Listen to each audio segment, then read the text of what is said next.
Hello, I'm Dr. Cheryl, and this is Wake Up with Dr. Cheryl. Wealth is the ability to fully experience life by Henry David Thoreau. Our show tonight is about the wealth of safe to love again. And our special guest this evening, returning for the third time, is Dr. Gary Salyer, PhD. For now. Da-da-da-da. Gary, welcome. Welcome back again. Thank you, Cheryl. And I know there's a lot happening between the first show and today.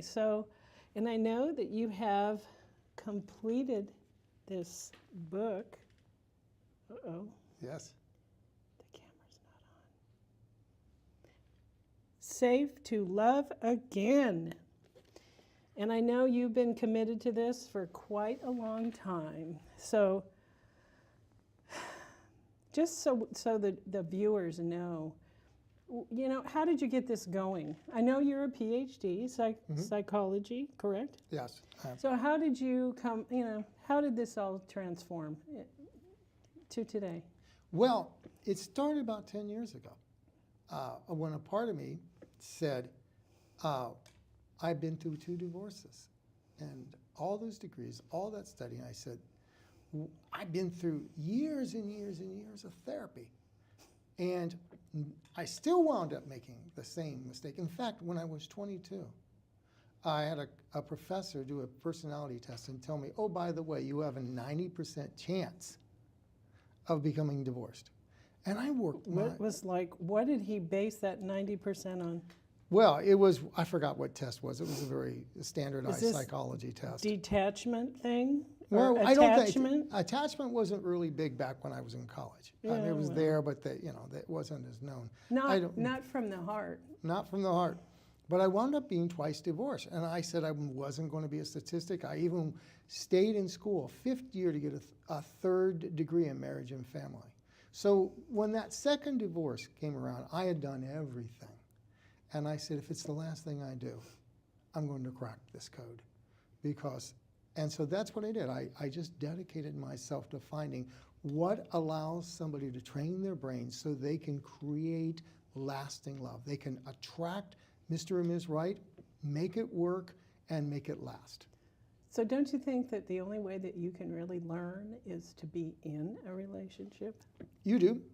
That's a great place to learn. And you can also do some things outside. I mean, I have both singles and couples as clients.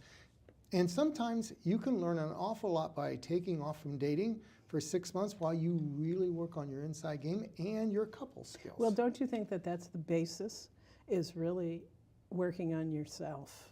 Numero uno, I mean, no one's perfect.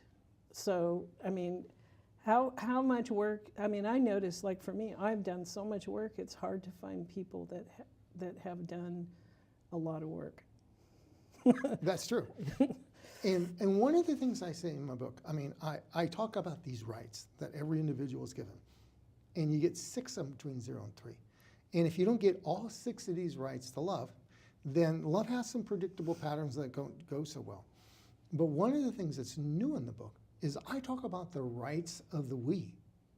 That when I'm ever dealing with a couple, the real work is right between them. And it's not just enough to work on yourself. You have to work on your ability to create a we. Do you have a right to create a we, to make it feel worthy? So how does that work?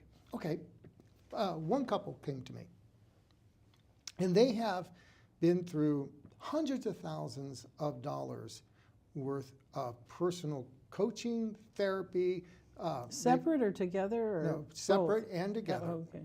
Probably they've worked with Tony Robbins and everybody else. John They Gray? had their individual transforming games down, right? But they had no we between them. They had worked on themselves so much that they were polarizing. Yeah. And one of the things I realized is that, when there's not a we, there's a war. You can bank on it. So what I had to do was give them both back a right to create a we. They had great rights to create eyes, wonderfully transformed eyes. So how does that transform? How's that transform? Yeah. Well, it turns out that both of them had something that I call in the book a missing right or a split right to separate and belong. Both of them grew up, but in different, where they didn't have a really great right to create a we. That meant, for one, mom was very invasive, so he wanted to make sure, oh my God, I got to keep my distance or I will lose me. So we became unsafe. And for her, she grew up and where it was like, go away, go play by yourself, go play by yourself. So she learned, I got to have my own back. So she didn't have much of a right to create a we. So it's an old habit. It's an old habit, Yeah. yes. And it was getting them safe with having a we experience that was the real trick. Yeah. So, one question that I've been, since I knew you were coming on the show, is safe to love again. How can you fall in love with your partner again? Again? Yes. That's Feel safe to fall in love with your your partner again, because, somebody that's been married for many years, you got to stoke the fire, Yes. I mean, so to speak. So how do you do that? I think a lot of And I people- know it's a complicated question, or it's a complicated, because Yeah. depending on the couple, depending on the backgrounds, I know it's complicated, but Oh, yeah. just Well, generally, two things that I think are the thing that is the lifeblood of any couple is, do they make a lot of attuned responses to each other? If there's a bid for attention, the masters of relationships, and we know this from couple science, the masters turn towards each other 89% of the times. That means they'll say, oh, yeah, if you say pass the salt, and they go, of course I can, honey. They won't just sort of look down at their paper and ignore you. or on their phone. Yes, exactly. Oh, Now, the disasters turn toward each other 33% of the time. The ones that grow apart or they get really upset with each other. The big thing is to really be able to tune towards each other and to ask and to make an attuned response, to get curious about each other. Couples need to learn. Yes, communication. that's right. And feeling trust and safe to do that. Exactly. I mean, to me, that is the spark that keeps the relationship going, is the communication. Exactly. And sometimes the truth you don't want to hear, but, No, I mean, that's life. it is. And the other thing that happens is when you've ever been in a relationship, there's inevitable hurts. Yeah. And it's important to make repairs. But occasionally, people start to hold grievances. Yeah. And when they And they hold don't forgive. they don't forgive. Exactly. And you have to have an identity that doesn't need to prove somebody wrong to prove yourself right. I think the biggest thing that stops most couples is a grievance. And a lot of times the grievance you have With one another. with one another. Yeah.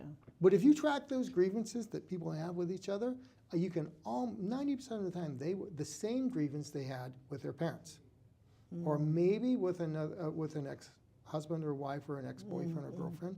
Yeah, the pattern. That's right. Yeah, and they carry the grievance forward, and that's how the next pays for the ex. Sometimes this person didn't even commit it, but they're projecting it. So it's really important to understand when we have a grievance against love or life, and to be able to drop those charges in our mind so that we can have a clean relationship.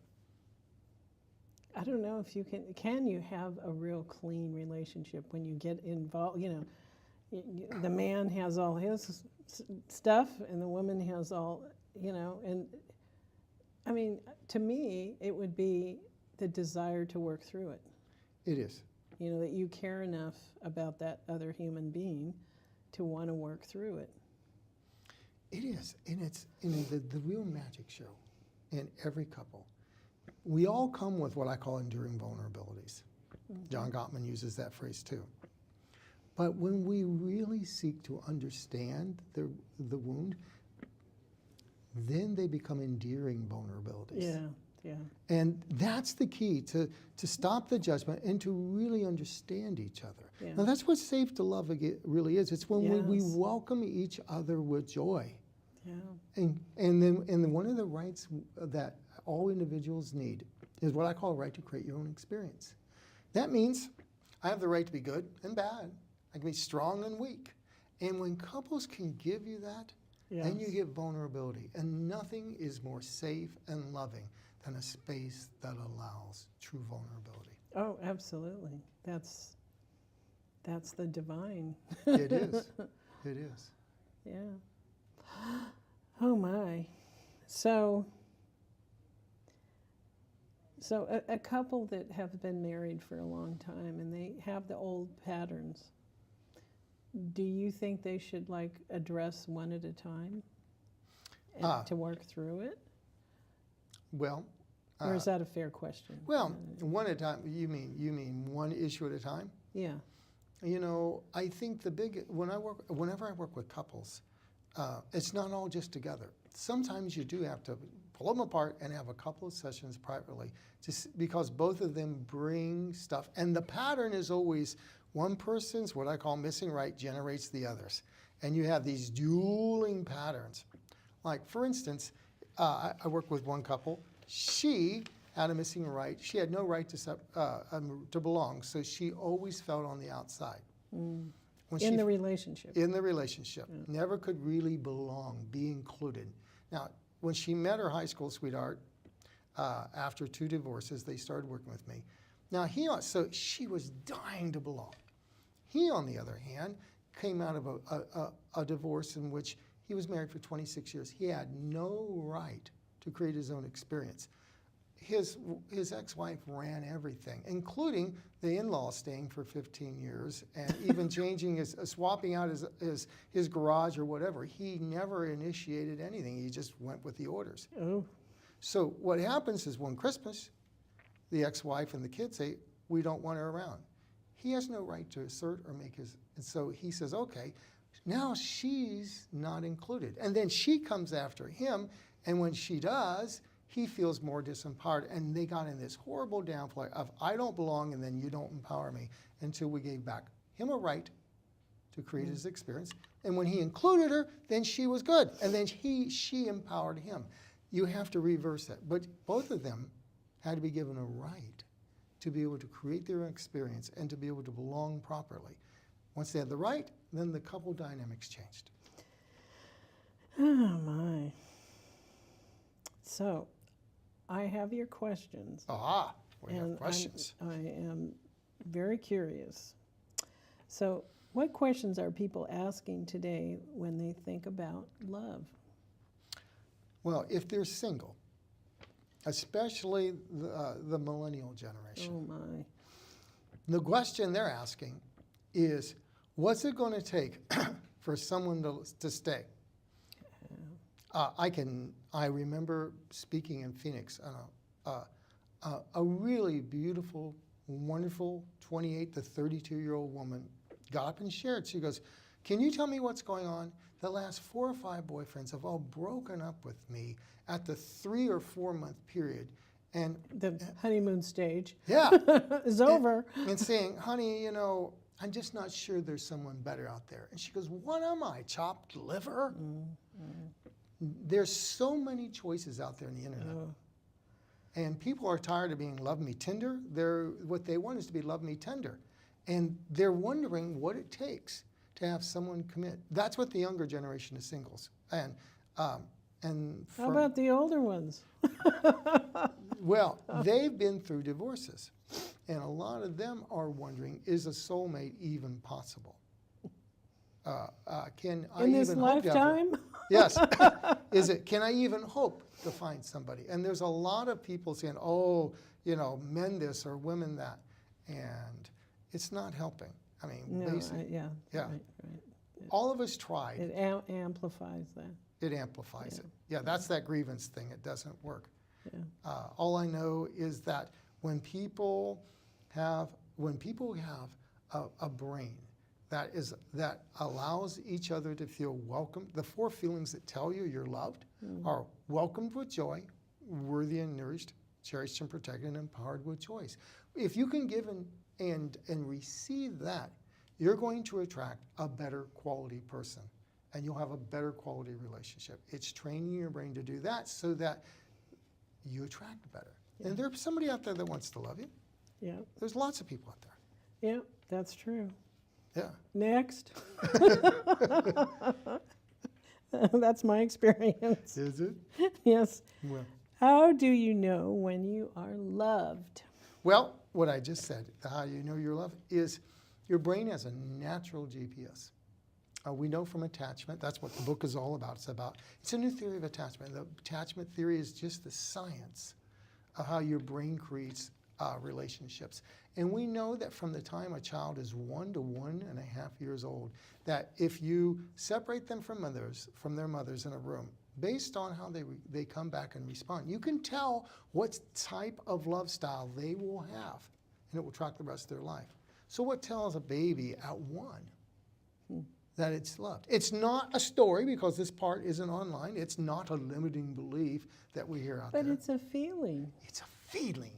For I them. mean, that's what love is. Is It's that? a feeling. It's your heart. It's that, you can't even almost put it, that warm feeling that you know when you're loved. Yes, It's like you don't even question it. exactly. It just, you know it.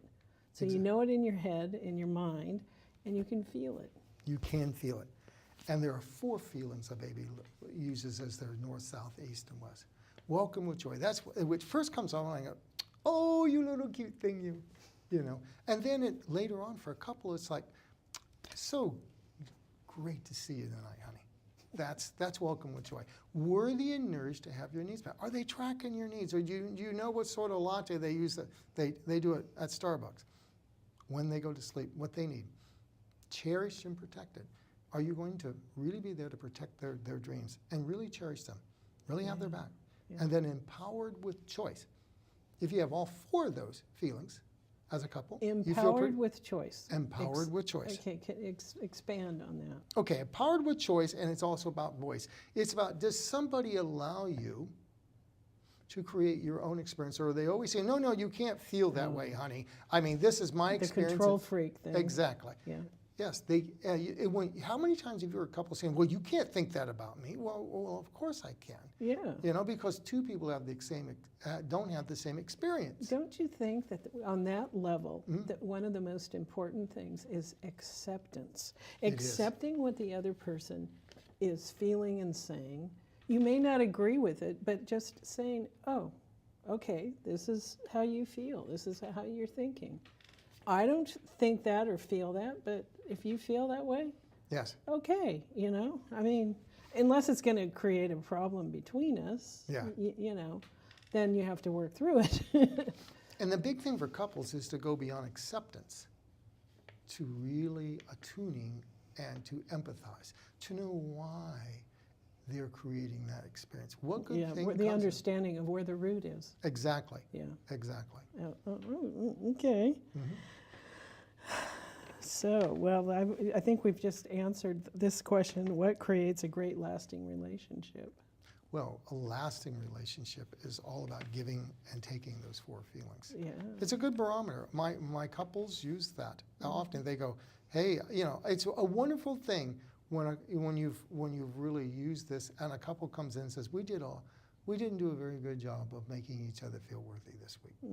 Yeah. How do we do better? Yeah. And it's a self-diagnostic. Oh my God, we didn't cherish and protect each other this Yeah. week. Most couples argue incessantly because they don't know how to connect. They're arguing about the connection. And that's what I tell, so many couples are trying to solve the problem, whatever the problem is. But what the problem is really the misconnection in the moment. If you can manage the moment, the problem usually takes care of itself. That's what attachment's about. Managing the moment Managing the moment.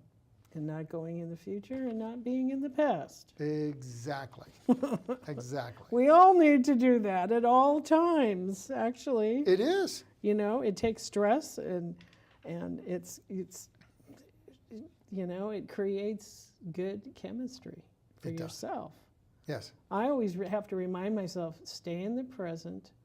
Don't go too far in the future, because that's when I get stressed. Exactly. You know. So Yes. yeah. Well, it helps to remind one another. It does. You know. So what are the I'm part of this. What's the biggest issues for singles? Well, the thing I think for singles, it's when for a lot of people today, I think it's a lot of people have a paradise lost pattern. That's what I call it in the book. What does that mean?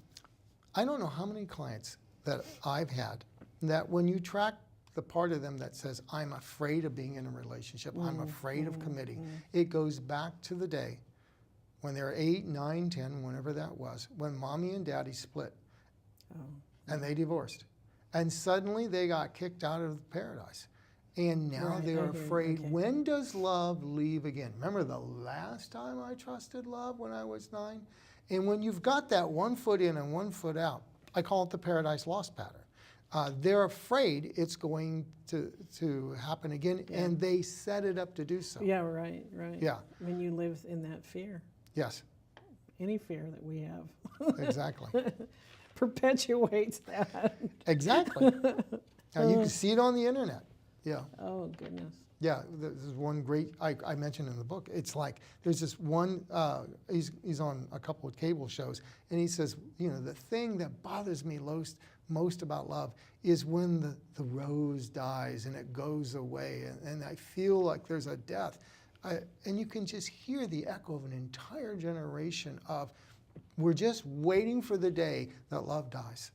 It goes away. And what age period, what age are you talking about? I have seen this from as early as 21 years old to even someone in their 60s. So it's not, in essence, they haven't healed the family dynamic. Exactly. They're still holding that. Yeah, there's still a 9-year-old who's afraid. When does love go away? And now, when you echo that back to them, does that help them to dig deeper within themselves to try to heal that? Yeah, in fact, we go back and and that's one of the things I do in sessions. We go back and we help that little one have more rights to a better experience, to give them resources, to give them different beliefs, to really and it's different for every person, the exact flavor of safety. But I really think that has to come from the heart. It does. Because we guard our hearts so diligently. Yes. Oh, yeah. So how do you stop attracting I don't like to say Mrs. Wrong, Miss Right, Miss Wrong, Yes. Mr. Right, Miss Wrong. I guess it's an old paradigm, but you've written this, so I'm going to go with it. Okay. Give us your feedback on that. A lot of times, what I say is we were given a certain cookie cutter in life for love. For instance, say I didn't have a right to have my needs met. Early on, no matter what I did, my parents just didn't track my needs, right? If I'm afraid to reach out, then what I always will attract is a taker. Yeah. Now, this part is going to get honked off about that after a while. Right? Yes. That part gets honked off, but this part but this part that's running the show, the safety, it's getting 2 million bits of information a second. Yeah. So it's scanning for what it had rights for. It says, well, I didn't have rights for that, I have to. So what you have to do is upgrade all those rights, because we always attract the person we have the rights for. If we increase our rights, so if someone's afraid of losing themselves, it's because they probably didn't have a right to create their own experience. So they'll marry a dominator. Once you give a brain back better rights, it takes them. And it stops being attracted to people who give it less than a really loving experience. That's what I know happens. Okay. So how do couples stop repetitive issues and arguments so they can have the love that they dreamed about? The repetitive answer? Okay. Yeah. So let's imagine that the question is one or the other doesn't listen to the other. I don't know how many times, especially women will say that, right? Oh, yeah. Yeah. Yeah. I mean, for a man to sit there and have patience enough to listen Exactly. and not try to fix it. And not try. Do you know why men try to fix things and why women, what bothers people? You want to know why? Well, you give me your interpretation. Okay, well, it's there's a reason for that, and that is your brain, Cheryl, as a female brain, Right. has emotional processes are on both sides of the brain. Oh, yeah, and you just have one side of the One- brain. I just have one, but under pressure, your brain throws 8 times to the emotional processor of blood flow. Mine to the problem-solving areas, and you got to tell men to stop thinking that. I don't. Yeah, I know. I tell almost. John Gray talks about this. Yeah, he does. A lot. John Gray talks about that. Yeah. That little piece that John Gray talks about is absolutely right, because what we need to attune to is our feelings. Oh, yeah. Yes. And I think it's important to be honest with yourself about your feelings. Yes. And then to be able to, sometimes it's hard to articulate it, but when you're in a safe relationship, you can talk about that. You can. But what if feeling words weren't given permission? I worked with one couple, doctor and his wife, and they had children, and children bring down marital happiness. We know that. 67% of the time. Right. And what they said to me was, we're about a 5, we used to be a 10. Can you make sure that we don't go any lower, right? And part of it was their commitment to each other was stellar. But he came from a family where nobody ever shared their feelings. Oh, yeah. Now, when you get children, there's a lot more feelings, and she's dying to hear feelings and all this stuff, but he had no permission. In his family, there just wasn't any permission slips. So when I work with him, giving him back his permission to have his feelings, I remember at the end of a session, I said, I want you to find 2 feeling words and share with her tonight. Just share with her 2 feelings and ask her what are her feelings. She called me the next day and she goes, okay, who was the alien that abducted my my husband? And it was so funny. Yeah. And she goes, what did you do to him? That in itself saved their marriage. Yeah. And she goes, and I remember him You know, saying, and it's so simple. yes, It really is simple, but it takes practice. it does. You know, when you and when you're first, it's like, as you're a speaker, I'm a speaker, and it takes practice to feel comfortable. It does. And then especially in intimate relationships, It does. it takes practice, and we're all going to make mistakes on the way. I mean, That's being human. Yeah, exactly. And the real trick for couples, they have to have a right to assert themselves, but assert in a way that empowers the other Right. to share back. Right. I don't know how many couples share their truth in a way that shuts down the other person. Yeah. And then they Because wonder. there's probably a little anger in Oh, there, yes. and it comes off as Yes, yes. And you have to know, so say something happened, something horrible happened. There's a way of talking about yeah. it that doesn't bring in blame and criticism. That's why I think it's important. I mean, for myself, Yes. if I get angry, Mm-hmm. I need to withdraw Mm-hmm. because I have to process it, Yes. and then I'll come back when I'm calmer. I mean, it depends on the situation, but I know that I can get very angry, and I don't want to say things or do things that I'm going to regret. Yeah. So I have learned to withdraw and then come back. Yes. And what do you do when you come back? Then I want to talk about it. Then we want to talk about, honey, we got to talk. Yeah, I Oh, mean, absolutely. because then I'll be more open because I've dealt with my own feelings. Because sometimes you can't just, I mean, it helps to talk through it. Women especially need Yes. to talk through it to get, without a man, I mean, this is big, John. I learned this from John Gray. You know, a man just needs to listen. A man does need to listen. And that is huge. Yes. That's huge. And it takes commitment and it takes patience to do that. It does. And then also, I think a woman, you know, it doesn't need to be rambling on and on and on and on Yes. because they haven't practiced processing their emotions. Exactly. You know, I don't want to come off as this crazy emotional woman, and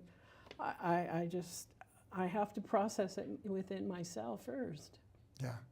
That's how I do it. Yes. Not all women are like that. No. But, you know. There's lots of ways to process it. Yeah. And you know, and I think, and the thing is that men have feelings too. Of course. And when they withdraw, they shut down, and then it comes out sideways. It comes out as cynicism or criticism. Right. And Right. I think we men have to own up that we have just as many emotions as women.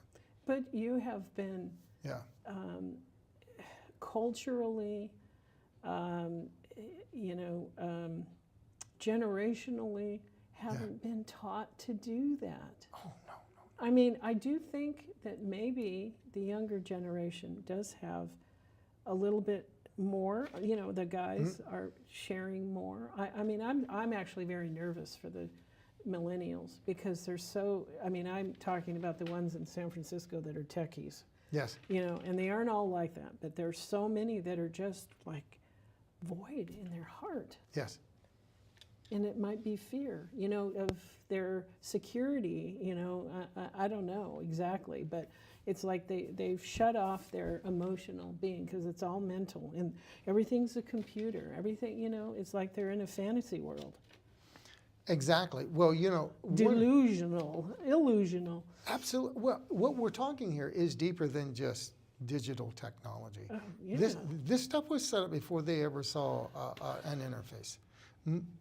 Some of the studies are suggesting that if you go to something like Microsoft or you know, Silicon Valley or Boeing or any of these high-tech places, that up to 80% of these highly intelligent, especially the digital generation, are avoidant attachment. Oh, totally. Now that It's was set serious. up. That was set up early in life. So when these people don't make a connection, literally in the first year of life, if they weren't given a lot of contact, the brain is told by interactions. This is attachment theory. By the quality of the interaction, it's told to put in either more or less relational. The brain will take out some neurons for relationships. So when they get overloaded by eye contact, they're not jiving with you. They're just overloaded. Because Their bandwidth can't handle it. I've witnessed that many times. yes, it's like they're wired for 110 and a secure is wired for 220. So what Right. happens? You know, the circuit breakers blow. Yeah. Now you can adjust that. I've seen my clients do that, but it takes a little while. And they have to be kind of pushed beyond their relational wiring slowly so their neurons can catch up. But they gotta want it. And there are some people who come in, they find and say, you know, I don't know what's working, but I'm tired. One guy some years ago, he was very avoidant. He actually designed something in your iPhone that all of you use. And what he said to me, he says, I'm on 17 dating sites, and I've only been on a second date once, and I want to find out why. This guy was sincere, but he couldn't keep eye contact with you. Oh my. Now, he's happily married now, and it took us a little while, but it's all adjustable. Well, there's always solutions. Yes. There's always, just like, you know, when I have experts on my show, this doesn't have anything to do with love, except that we are doing this with love to help humanity and save humanity. And I'm talking about what's going on in the skies, we're being poisoned. Yes. I mean, you know, and I don't think we're going to talk politics, but it's all part of what is trickling down to every one of us human beings. And it's quite disturbing. It's quite disturbing. But I talk every day about this, and it's like I'm still going to be spreading the positive news no matter what. Well, we need that. We You need know, that. where's the love? Exactly. I mean, even if we did look at our people's relationship to the planet or whatever, I have noticed one thing, that when somebody has a secure love style, that means they're able to give love and receive love. They have a different relationship to the environment, generally speaking, than somebody. Because if I can't attune to you, how can I attend to something like the world? Yeah, exactly. A lot of this avoidant attachment, people think it's just business. No, no, no, no. What I say is that, you know, people think that love is over here in business and government's over here and all Are the you money. kidding? It's all in one. No, the same. Yeah, love is the operating system. Yeah, it sure is. Yes. And humans need to wake up to that. I really believe that they need to wake up to that and not, you know, and I know that America, I mean, I'm just going to throw it out there. We have been so driven, and I take responsibility for my own stuff. Yeah. We've been so driven for materialism and well, greed, money, money, money, and, you know, love and humanity has been left behind. And that's we can't survive like that. No. We have to get back to love. And that's why I do my show. Exactly. And you know, one of the things that I've noticed with couples is when couples, and I think it works out in politics and everything, when a couple can no longer reach out for love with each other, they will reach out for power. The biggest power plays happen when they no longer feel, if I can't have love, then I will settle for power. And that paradigm doesn't stop just with couples. And I don't think that's just a male thing. No, it's not. I think it's also females do that too. Yes, they just play it in a different card. Yeah. Yeah. Yeah. Yes. Oh, Yes. it's well, when you look at the top of the chain in our country, it's very noticeable. It's totally noticeable. Yes. And we can't operate like that for very much longer. No. You know, humanity's already suffering terribly. Oh, and the apathy. You know, I mean, we're going beyond here, but it's, you know, it's so important. I mean, I see it every day, and I just think, oh my God, you know, and I know some people aren't going to heal in this lifetime. Yeah. But they have a chance, you know, there's tools, there's ways to heal and get healthy. One of the reasons I wrote the book is I want people to know that they can be at choice with the experience they create in their mind. And experience isn't just what happened, right? I know that there's a lot of things that can make us feel anxious. Corporate America taking our job, what's going on in government. There's a lot of things, but we can still be at choice about our interior experience. And absolutely. I had, and it's feelings about it. Exactly. I had a client about 8 years ago who came from a really great family. And he even said mom and dad were super. They've been married 53 years. Brother and sister married 20 and 25 years. He, on the other hand, had an anxious attachment. He's always waiting for, when does love go away? His phrase was, when does love turn away from me? And he knew he drove away both of his wives until the day he says, you know, they said, I'm done with you not trusting me. We tracked it back to an incident when he was 4. And he was at a campfire. And the story he told me at first was, and for no good reason, it never happened before, it never happened again, my father turned on me. And he beat me for no good reason. Oh my goodness. Oh wow. And after that, even though Dad never did before, after, I've been waiting for when love will turn on me. This is what he said to his wife. So this became the template. This was his template. His base, his foundation. Now, a couple months later, his older brother shows up just in support at one of my workshops. And he gets up on a Saturday and he starts telling about this. And as he's telling about this same story, I watch his brother's jaw just go straight down to the floor. I'm going, wow, That's an interesting reaction, his brothers. And finally, he interrupts and he says, that's why you're twice divorced? He goes, Paul, you got it all wrong. Dad didn't turn on you. You were 4, I was 9. You got too close to the campfire and your pants legs caught on fire. Oh my God, and he didn't know that. Now his brain made an experience. Oh, wow. Deleted a bunch of to stuff. hold that for so long. And then it became his template. Now, sometimes our brain, because it's not real logical back then, it's kind of a crapshoot what it makes of experience, And once we swapped that out, then he wasn't waiting for the day love will turn, and he wasn't baiting people to do so. Isn't it interesting that he had an experience that wasn't really true? Yeah. And he held on to that for so long. Yes, well, it was the only one. He was 4. How else could he? Yeah, I know. I mean, yeah. yeah. I mean, how many? Well, the way I look at it is, how many? We have to have a certain. When people righteously say, "This has been my experience with love," but that experience doesn't mean it's your truth. Right. And you know what I have noticed in my dealings with all kinds of people, and all the research and all the introspection that I've done is that most people operate on past. They do.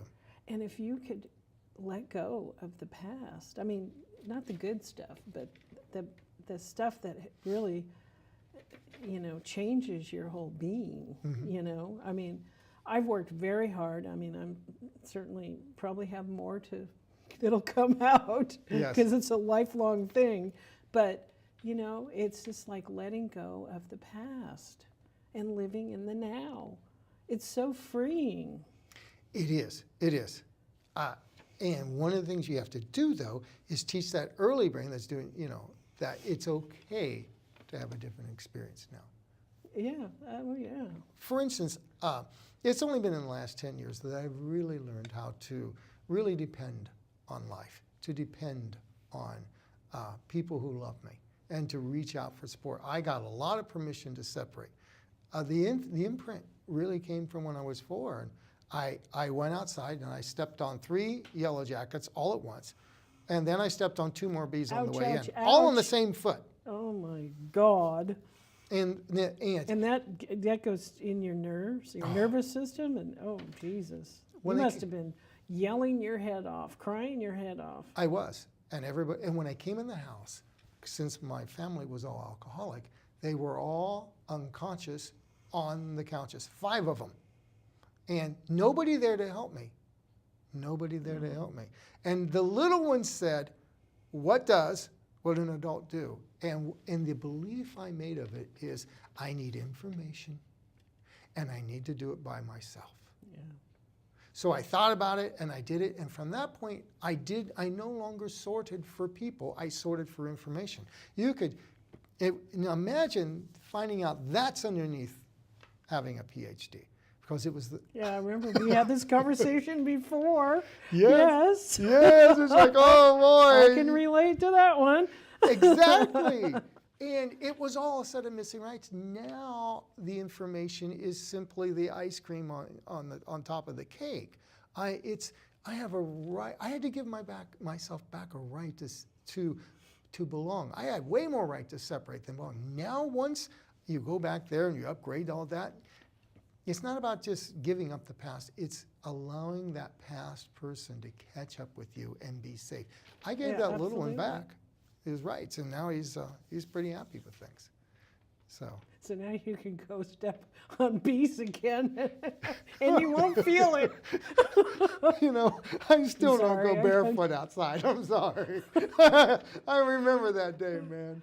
That was, but I do depend on people. I expect people to be in the home who will listen and attune to me. Well, that's the difference. I mean, that's what humanity is for. Yes. Yes.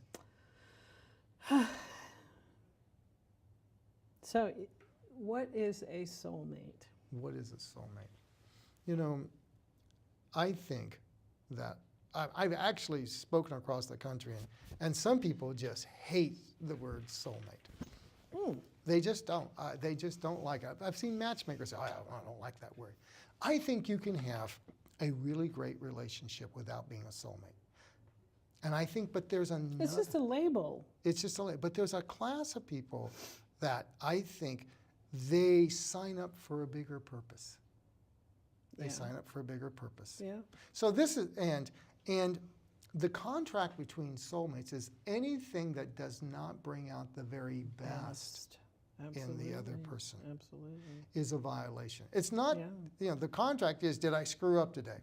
Or did I do okay today? The contract is, did I do my very best to bring out her very best, his very best? Now, reason I put in two classes, you can have great relationships on both sides. I don't want to make anybody wrong, so, right? Of course not. But I think a soulmate is really somebody who gets you in your core, who knows how to attune and understands your woundedness. We know that 69% of all couple conflicts travel with them. The only difference is how well you dialogue. If you have another person, if you marry another person, you're going to have another 69%. Right. These in how well do we understand our partner's enduring vulnerabilities? Or do we judge them? Yeah, right? Yeah, nobody wants that. No.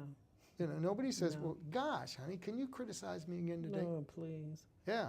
Oh, can I mark it on the calendar when we can do that? There was a potential guy that I've known him for years, but he is so critical, and I don't want to be around him. Yeah. I won't even give him a chance because I have watched him for 7 years, and I see how critical he can be. And I know that's also how he talks to himself. Yes. He needs a lot of help, but I thought, no, I'm passing on this one. You don't feel cherished and protected. Yeah. Exactly. No. There's your brain says, wait a minute, wait a minute. And Yeah. I said something to him, but he didn't hear me. He didn't hear me. He's too self-absorbed. But I said, he's having all kinds of health issues. And I put my hand on his heart and I just said, if you could just let your feelings be with your heart, you could heal a lot of all this. And he's this big, tall guy, and I bet he didn't really want to hear it. No. He's got a real heavy wall around him. And he's very successful and, blah, blah, blah. Yes. Yes. But I can't get close to him. No. And I'm not willing to do all the work, I've already been there, done that. Yes. Doesn't work. Well, a lot of men don't want to share feelings. They just want to problem solve. And what I tell them is, now, a woman has feelings on both sides of her brain. So her GPS sends out emotional pings. And if you don't ping her back, it's like that scene in The Hunt for Red October where the sub says, I've got to ping back or there's going to be a nuclear war. Right? And if we don't ping, But I don't like that because we don't have a nuclear war. No. But some men feel that way, I know. That's how they feel. They're like, well, I'm not going to give away my position. But if we don't ping each other, the woman says, I have no GPS. She suddenly feels like she's blinded in the relationship. For a woman, we men need to share some feelings so a woman knows where's that, because that's how she judges That's right.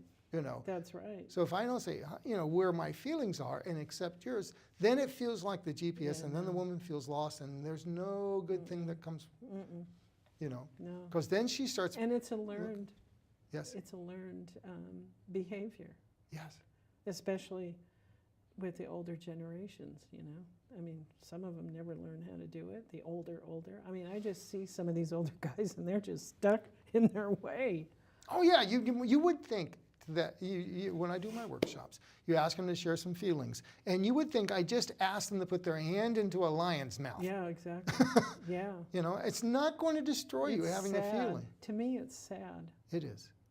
Because we're humans. We are. We're supposed to. We're supposed to share our feelings, and there's nothing wrong with that. No, feelings are the only thing that give us joy.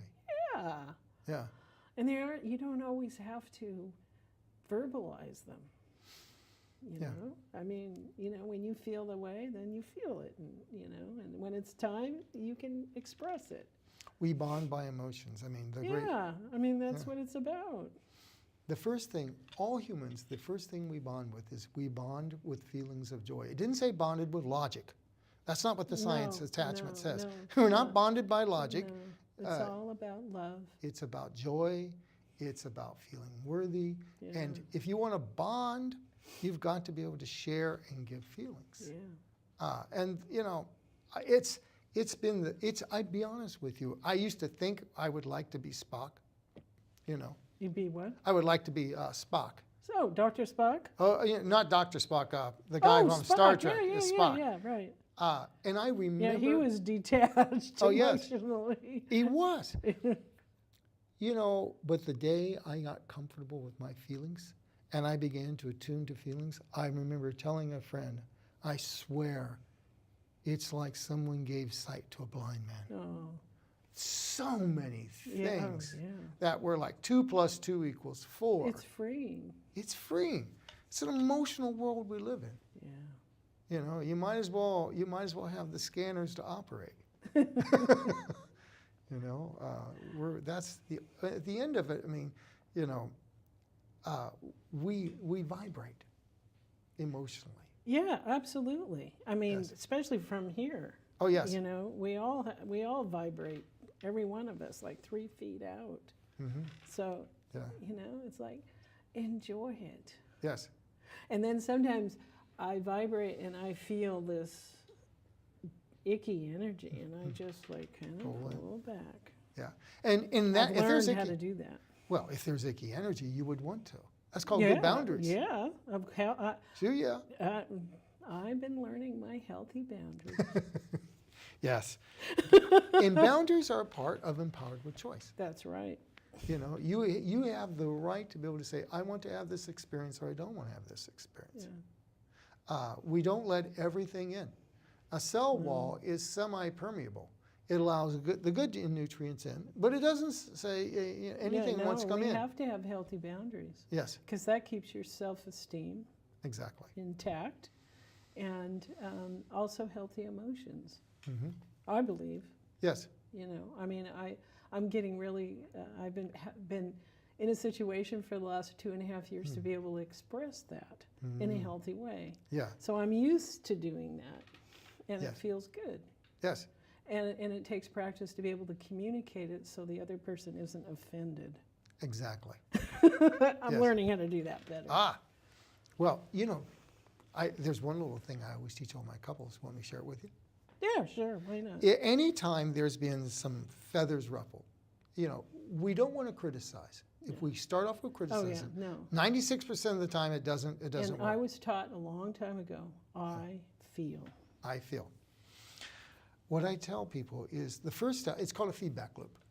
We need feedback, we just don't want it as criticism. Right, or in a negative way. So the first step is to describe it like the fly on the wall, objectively. So it's not like, hey, you were a real jerk with our daughter. It's like, I noticed you came in and were frustrated and you yelled at our daughter. Yeah.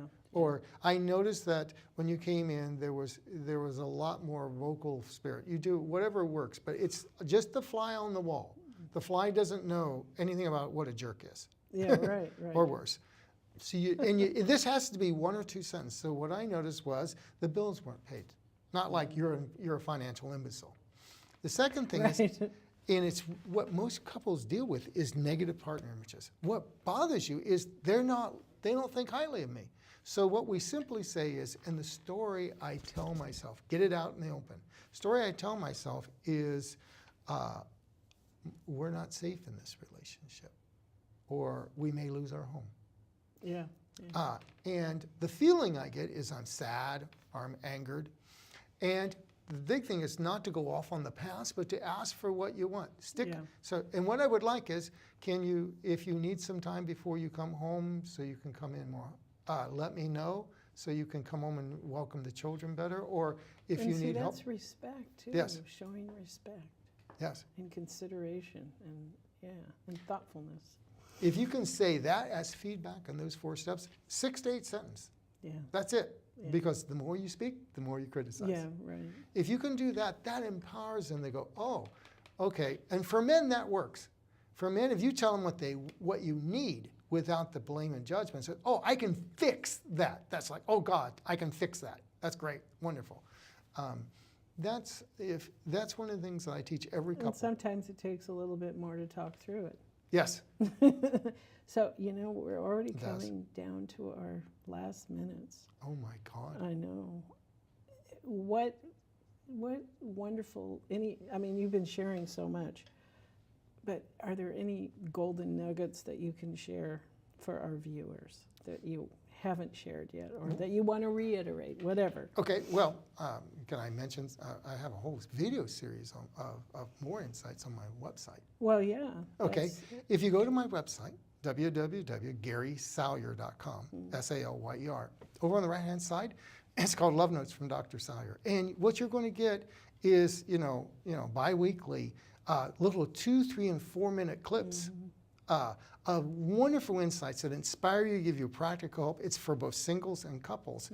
And so you just pull it, you get the email, it says, and then you click on it, and you get yourself a cup of coffee, and you watch it on your iPhone, and 2 or 3 minutes later, you're empowered, you're given hope, you're given a practical skill, you got a better way of looking at love, and it's a beautiful way of empowering yourself. That's my gift to everybody, so that they can have something when they just need to chill out, and to know how they can have a little day with Love Note.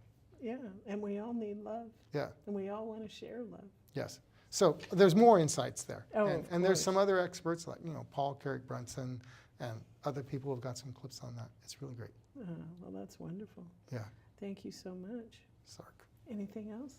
The biggest thing is to know you deserve love. I think we have a generation that feels we no longer deserve love. Maybe we weren't loved enough as a child, but love we deserve to have the love. Of course. And don't let anybody tell you differently. That's what keeps humanity going. Yes. I know that a baby, if it's not loved, it'll die without touching and feeling that safe, loving environment. It'll die. Yeah. So we as humans, we need it. We do, and we can't give up hope. No. We can't give up. The moment we give up hope, the human spirit dies. Well, and I think a big part of this is, and I'm seeing this even more because I talk to people every day, is I think that God, spirit, universe, whatever you want to call it, has been missing. Mm-hmm. And we need that as a pillar inside of ourselves to feel comfortable. Not a false sense of security, but feeling secure. And there's a higher self, there's a divine energy that we can tap into. And I think that a big part of us are missing that. I agree. In fact, my last chapter is on the soundtrack and the soul lesson, soul and higher self. Yeah. You show me somebody that has that's come back and learned how to love, and I'll show you somebody that's learned a soul lesson. Yep. It's not just skills. We love God, and it's not just the 4 feelings I write about. Yeah, We have to learn our soul lessons. Yeah. We do. And when a couple learns their soul lessons with each other, it's beautiful, the things that I've seen. Oh, of course. Yeah. Thank you, Gary. You're welcome. Very much. Thank you. It's been beautiful. You are what you are and where you are because of what has gone into your mind. You can change what you are and where you are by changing what goes into your mind, by Zig Ziglar. Thank you, Marin TV, for facilitating our show, and especially to my crew, Brad and Eric. Thank you, thank you. If you like our show, please let us know on YouTube, Marin TV, and or hashtag Marin TV. Bye for now.